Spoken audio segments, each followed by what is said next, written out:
Hay momentos que no se explican con estadísticas, ni con tácticas, ni con análisis de ningún tipo.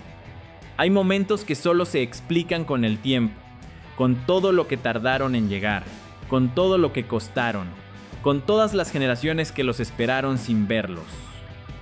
Hay victorias que no son solo victorias, son respuestas. Respuestas a preguntas que llevan décadas haciéndose. Respuestas que una generación planta y otra generación nunca llega a cosechar. Y cuando finalmente llegan, no llegan solas. Llegan cargando el peso de todos los que no pudieron estar. Anoche, en el estadio más grande y más mítico del fútbol latinoamericano, México encontró una de esas respuestas. Y tardó 96 años en llegar. Dale like si crees que esta victoria inaugural es el inicio de algo que México nunca había tenido en un mundial. No. Suscríbete porque lo que ocurra en los próximos partidos del Tri va a definir si este momento fue el punto de inflexión que 3 generaciones de aficionados mexicanos estuvieron esperando, o si fue simplemente la noche más linda antes de la decepción de siempre. Cada partido que juegue México en este torneo desde hoy tiene un peso diferente al que tenía antes de anoche. Pero para entender por qué lo que ocurrió el 10 de junio de 2026 en el Azteca es mucho más grande de lo que cualquier marcador puede mostrar, hay que entender todo lo que se acumuló antes. Todo lo que se acumuló durante 96 años para que ese momento fuera posible. Porque las victorias históricas no nacen en el minuto 9 de un partido, nacen décadas antes, en derrotas que nadie olvidó. Empezó mucho antes del pitido inicial, empezó en 1930. Uruguay, el primer mundial de la historia del fútbol. México juega su primer partido inaugural contra Francia. Pierde 4-1. Nadie en ese momento podía saber que ese resultado no era solo una derrota. Era el inicio de una maldición que iba a acompañar al Tri durante casi un siglo. 8 partidos inaugurales en 8 mundiales. 0 victorias. 2 empates. 5 derrotas. Una estadística que generación tras generación de jugadores mexicanos llegaron al torneo cargando como un peso invisible, que nadie había podido quitarse de encima. Y que cada vez que llegaba el partido inaugural, sin importar el rival, sin importar la preparación, sin importar la calidad del equipo, volvía a aparecer con la misma crueldad de siempre. En 1970, cuando México era anfitrión por primera vez, el Tri abrió el torneo más importante de su historia ante la Unión Soviética, empate sin goles, en casa, con el Azteca lleno, sin poder ganar. En 1986, segunda vez como anfitrión, segunda oportunidad histórica. México empató 2-2 con Italia en el partido inaugural, otra vez sin victoria, otra vez la maldición intacta. Y en 2010, en Sudáfrica, México empató 1-1 exactamente contra el mismo rival que enfrentaría en 2026. El mismo marcador que parecía confirmar que la maldición no hacía excepciones para nadie. Y el entrenador que estaba en el banquillo mexicano en aquella noche de Johannesburgo se llamaba Javier Aguirre, el mismo hombre que anoche se sentó en el banquillo del Azteca, con la oportunidad de cerrar un círculo que él mismo había dejado abierto 16 años antes. Luego vino la semana previa al partido. Y según nos cuentan personas cercanas al entorno de la selección mexicana, la presión que el grupo vivió en los días anteriores al debut fue diferente a cualquier cosa que los jugadores habían experimentado antes. No es lo mismo jugar un mundial en otro país que jugar un mundial en tu casa. No es lo mismo llegar a un estadio neutro que llegar al Azteca con 80,000 personas que llevan semanas esperando ese momento. El peso no es solo deportivo, es cultural, es identitario. Es la presión de representar a un país entero que lleva décadas esperando que su selección haga algo diferente en el partido inaugural. Según nos informan fuentes muy cercanas al vestuario del Tri, Javier Aguirre habló con el grupo el día anterior al partido, de una forma que según las mismas fuentes dejó a varios jugadores con los ojos húmedos. No habló de táctica, no habló de Sudáfrica, habló de la maldición, de lo que significaba. de todos los jugadores mexicanos que habían pasado por ese mismo vestuario antes que ellos y que se habían marchado con la misma sensación de derrota inaugural que el Tri arrastraba desde 1930. Y dijo algo que, según nos cuentan, resonó en el grupo de una forma que ningún discurso táctico puede generar. Dijo que ellos tenían la oportunidad de hacer lo que ninguna generación anterior había podido hacer, que esa oportunidad no iba a volver, y que cuando el árbitro pitara el final esa noche, solo había dos opciones: o la maldición seguía, o terminaba para siempre. Las redes sociales en México en las horas previas al partido eran un termómetro perfecto de lo que el país entero sentía. Los memes mezclaban el humor con la angustia. Las apuestas estaban divididas. Y la pregunta que todo el mundo se hacía era la misma de siempre. ¿Hoy va a ser diferente o va a pasar lo de siempre? Y después llegó el partido. Y los primeros 9 minutos, 9 minutos que según todo lo que rodeó ese momento, fueron los más tensos que el Azteca había vivido en años. 80,000 personas conteniendo la respiración con cada balón dividido, con cada córner, con cada situación de peligro en cualquiera de los dos arcos. Y entonces ocurrió. Minuto 9. Un balón que llega al área de Sudáfrica. Un movimiento que abre el espacio. Y Quiñones aparece en el ser exacto, en el momento exacto para clavar el balón en la red y hacer explotar al Azteca de una forma que, según nos cuentan personas que estaban en el estadio, esa noche fue una de las erupciones sonoras más impresionantes que ese recinto histórico ha generado en décadas. 80,000 personas que en un segundo pasaron de la angustia a la euforia. 80,000 personas que en ese momento sintieron algo que sus padres y sus abuelos nunca habían sentido en un partido inaugural del Mundial. La certeza de que hoy podía ser diferente. La certeza de que esta vez la maldición no iba a poder con ellos. Y cuando el partido llegó al minuto 67 y Raúl Jiménez, el delantero que más partidos con la selección acumula de esta generación, el jugador que más veces había vivido la decepción inaugural sin poder cambiarla, se plantó frente al arco y cerró el marcador con el 2-0. Lo que ocurrió en el Azteca no fue una celebración normal, fue algo más parecido a un desahogo colectivo.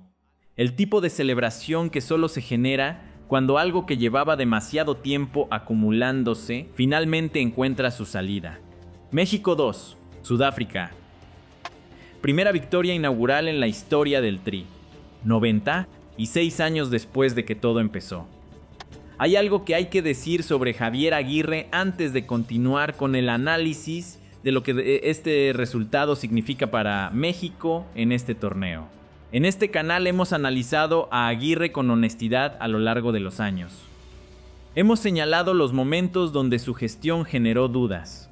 Hemos recordado que en 2010 en Sudáfrica, con esa selección que tenía a Márquez, a Guardado, a Hernández en su mejor momento, el Tri empató en el partido inaugural contra el mismo rival que enfrentó anoche y luego fue eliminado por Argentina en octavos de final.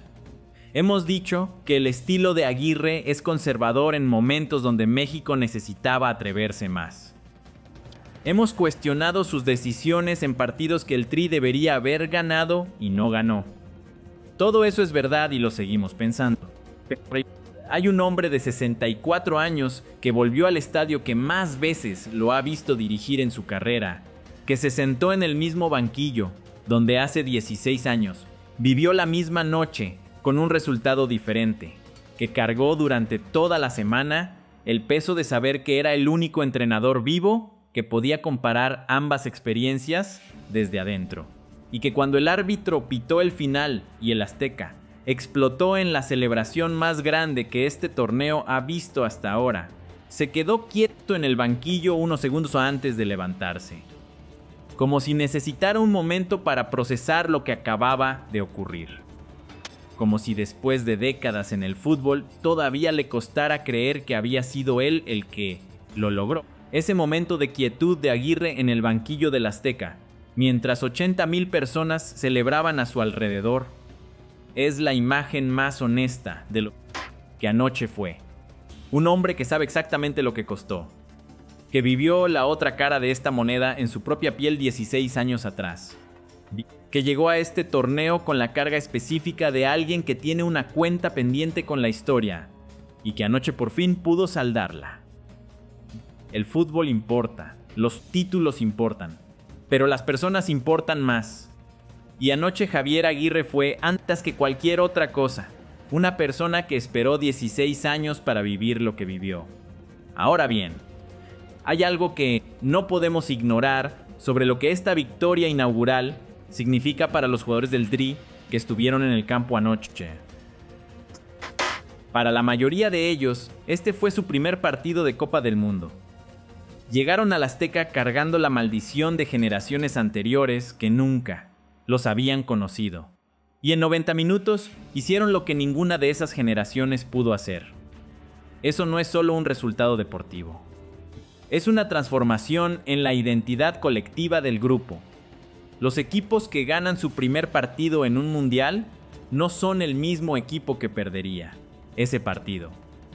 Algo cambia en el vestuario cuando la victoria llega en el momento donde históricamente llegaba la derrota. Algo se instala en la mente colectiva del grupo que ningún entrenamiento puede generar artificialmente. La certeza de que pueden. Que esta vez es diferente. Que la historia que se escribió antes de ellos no tiene por qué ser la historia que ellos van a escribir. Y esa certeza, según nos informan fuentes muy cercanas al grupo, es exactamente lo que se respiraba en el vestuario del Azteca cuando terminó el partido. No euforia descontrolada, algo más profundo, más quieto. La sensación de que algo que llevaba décadas roto acaba de arreglarse y que ahora el equipo tiene por primera vez en su historia mundialista la libertad de jugar sin el peso de la maldición sobre los hombros. Esa libertad es el activo más valioso que México tiene en este torneo y anoche se la ganó en el campo. Pero hay algo que va mucho más allá del estado mental del grupo mexicano. Hay una consecuencia de este resultado para los otros dos equipos del Grupo de México, que nadie estaba calculando antes del partido de anoche. Polonia y Jamaica, los otros dos rivales del Tri en la fase de grupos, llegaron a este torneo con una lectura específica de México. Una lectura basada en la historia del Tri en partidos inaugurales. Una lectura que incluía la posibilidad de que México llegara al segundo partido. Del grupo con la presión psicológica de haber tropezado en el debut, como había ocurrido en tantos mundiales anteriores. Esa lectura ya no existe. México llega al segundo partido del grupo con una victoria, con el Azteca detrás, con el viento a favor y con una convicción que el resultado de anoche instaló en el grupo de una forma que va a ser muy difícil de contrarrestar. Para cualquier rival que se enfrente al Tri en las próximas 2 semanas. Según nos cuentan fuentes cercanas a la organización de varios equipos del torneo, el partido de México contra Sudáfrica fue analizado con más atención de la esperada por los cuerpos técnicos que van a cruzarse con el Tri en las fases siguientes. Y lo que vieron no fue solo un 2-0 fácil. Vieron un equipo que jugó con una intensidad emocional que pocos equipos tienen en el primer partido de un torneo. Un equipo que el gol tempranero no relajó, sino que encendió todavía más. Un equipo que hasta con el marcador a favor siguió presionando, siguió buscando, siguió jugando como si cada minuto fuera el más importante de su vida. Eso es información táctica que vale más que cualquier estadística de posesión o de tiros a puerta. Ahora bien, hay algo que no podemos ignorar sobre la dimensión histórica y simbólica de lo que ocurrió anoche en el Azteca más allá del fútbol puro. El Estadio Azteca es el único estadio en la historia del fútbol mundial que ha albergado 3 partidos inaugurales de Copa del Mundo. En 1970 fue el escenario donde comenzó el torneo que vería a Brasil ganar su tercera estrella con Pelé. En 1986 fue el recinto donde Argentina arrancó el camino que terminaría con Maradona levantando la copa más importante del mundo. Y en 2026, el mismo estadio, el mismo césped, las mismas gradas que vieron nacer 2 de las historias más grandes del fútbol del siglo XX. Fue el lugar donde México hizo lo que nunca había podido hacer: Hay una simetría en eso que trasciende el resultado deportivo. El Azteca siempre fue el escenario de las grandes historias de otros, de Brasil, de Argentina, y anoche, por primera vez, fue el escenario de la primera gran historia del Tri en un mundial. Eso no es un detalle menor en la construcción de la identidad del fútbol mexicano. Es un punto de inflexión cultural que el país va a recordar durante décadas. Porque los estadios también tienen memoria, y anoche el Azteca añadió a su memoria algo que nunca había tenido: una victoria inaugural del equipo que lo llama casa. Pero hay algo que va mucho más allá de la historia del Azteca y de lo que significa para el fútbol mexicano. La consecuencia más grande e inesperada de lo que ocurrió anoche tiene una dimensión que conecta con algo que muy pocos análisis están señalando con claridad. Hay un dato que ancla todo esto de una forma difícil de ignorar. De los últimos 6 países anfitriones que ganaron su partido inaugural, 4 llegaron al menos a cuartos de final y 2 llegaron a la final. El efecto anfitrión en un mundial no es un mito, es una variable documentada que afecta el rendimiento de los equipos locales de una forma que va más allá de la ventaja de jugar en casa. Es la energía de 80,000 personas que conocen cada rincón del estadio, que llevan años soñando con ese torneo, que transmiten al campo una intensidad que ningún equipo visitante puede replicar desde las tribunas. México tiene ese efecto, lo tuvo anoche, y si el grupo es capaz de mantenerlo a lo largo de los partidos de la fase de grupos, la selección mexicana va a ser uno de los equipos más difíciles de eliminar de todo el torneo. No porque tenga la mejor plantilla del mundo, sino porque va a jugar cada partido en casa, con el peso de la historia detrás, y con la certeza que anoche se instaló en el vestuario y que nadie va a poder quitarles hasta que el torneo les diga que se acaba. El fútbol tiene una relación con el tiempo que ningún otro deporte tiene. Una derrota puede esperar décadas para ser respondida. Una maldición puede durar casi un siglo antes de romperse. Y cuando finalmente se rompe, el momento no es solo deportivo, es cultural, es generacional. Es el tipo de noche que los aficionados cuentan a sus hijos con el mismo detalle con que sus padres les contaron otras noches que ellos no pudieron vivir. Anoche en el Azteca hubo 80,000 personas que van a contar esa noche durante el resto de sus vidas, que van a recordar exactamente dónde estaban cuando Quiñones anotó el primer gol, que van a recordar el sonido del estadio en ese momento, como algo que no habían escuchado antes, y que difícilmente van a volver a escuchar con la misma intensidad, porque los momentos históricos en el fútbol tienen ese sonido específico. Ese sonido que mezcla la sorpresa con el alivio, con la euforia de una forma que no se parece a ninguna otra celebración. Y anoche el Azteca produjo ese sonido, por primera vez en un partido inaugural, 96 años después del primero. Dicho esto, las consecuencias deportivas son reales y hay que analizarlas, porque es lo que este canal hace. México tiene por delante 2 partidos más en la fase de grupos contra Polonia y Jamaica. Ganar el grupo es posible. Clasificar a octavos con el Azteca detrás y con la maldición rota es un escenario que ninguna generación anterior del Tri había tenido. Y lo que ocurra en esos 2 partidos va a definir si esta selección es capaz de convertir el momento histórico de anoche en algo más grande todavía. En una clasificación de octavos de final con la convicción de que este torneo puede ser diferente a todos los anteriores. Javier Aguirre lo sabe.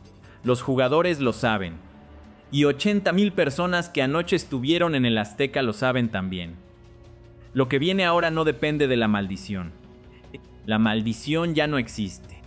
Lo que viene ahora depende únicamente de lo que este equipo decide hacer con la libertad que anoche se ganó en el campo. Con la segunda oportunidad histórica que el Azteca le dio a México frente al mundo entero. Esa decisión es de ellos. Nadie puede tomarla por ellos. Hay momentos que no se explican con estadísticas, ni con tácticas, ni con análisis de ningún tipo. Se explican con el tiempo, con todo lo que tardaron en llegar, con todo lo que costaron, con todas las generaciones que los esperaron sin verlos. Anoche, en el Azteca, México encontró una de esas respuestas y tardó 96 años en llegar. Dale like si crees que esta victoria inaugural es el inicio de algo que México nunca había tenido en un mundial. Suscríbete porque lo que ocurra en los próximos partidos del Tri va a definir si este momento fue el punto de inflexión que 3 generaciones de mis aficionados mexicanos estuvieron esperando, o si fue simplemente la noche más linda antes de la decepción de siempre.